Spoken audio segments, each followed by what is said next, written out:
One of the most remote nations on Earth, threatened by rising water levels, has today experienced the damaging impact of what's known as a king tide.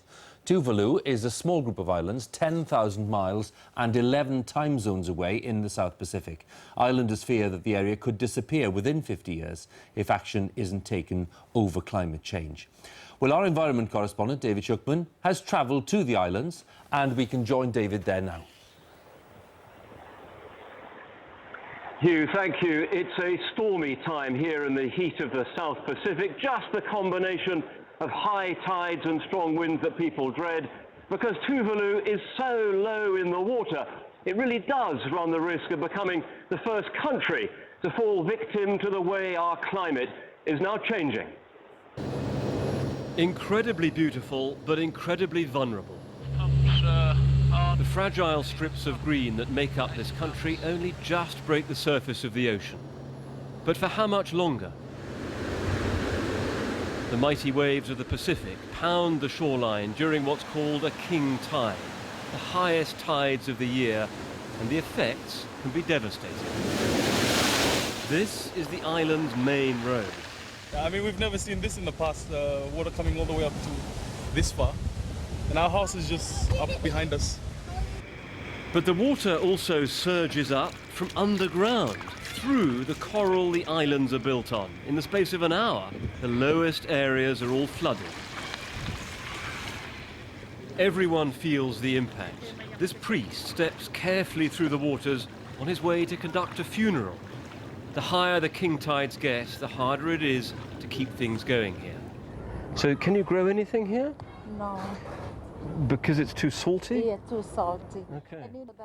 The seawater is poisoning the soil and people are nervous.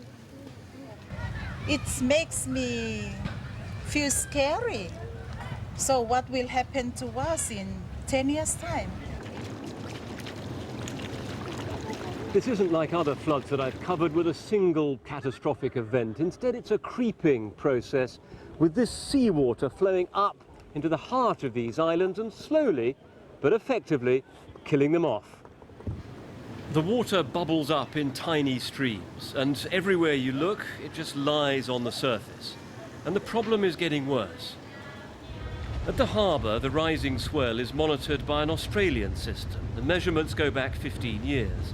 And at the local Met Office, they say the king tides are getting higher, a trend forecast to continue. In prediction, the next 5 to 10 years, the king tide is getting worse and getting higher than normal. Then most of the coastal areas would be washed out. The implications are alarming. A typical high tide reaches about 2.5 meters. A king tide like now can be more than 3. The UN Climate Panel forecasts a rise of another 0.5 metre, when the highest point is only about 4.5 metres. Now, for Tuvalu, each scenario would cost precious land. Only a small rise would see parts of the island go under, perhaps even the runway, a lifeline to the outside world. How long have you got? Not more than 50 years. In fact, some of the islands have already disappeared. Please help us. You cause climate change. You know, the polluter pays principle must apply. You must set up a global fund to which these islands can come and tap into to build their resilience, to build their capacity, their education, technology, and all that, and restore what the damage has been done. People here say there must be a technological fix if a rich country like Dubai can build entirely new islands, especially since these are so narrow you can cross from one side to the other in a few short paces. The problem? They're founded on coral, which is porous. Saving these islands will cost a fortune. For the children of Tuvalu, the floods are fun. But for them to lead their lives on these islands will require massive international support. And with just 11,000 people here, will the outside world think it's worth it? Now, of course, Tuvalu does get some aid, but not nearly enough to keep the rising sea at bay. So the international community faces very soon a difficult choice of whether to draw a line between those who get saved and those who don't. And in the meantime, people here are getting ready for another king tide. Right now it's low. It's due to get very high in about 8 hours' time. Back to you in the studio. David, thank you very much. David Shukman there, our environment correspondent in Tuvalu.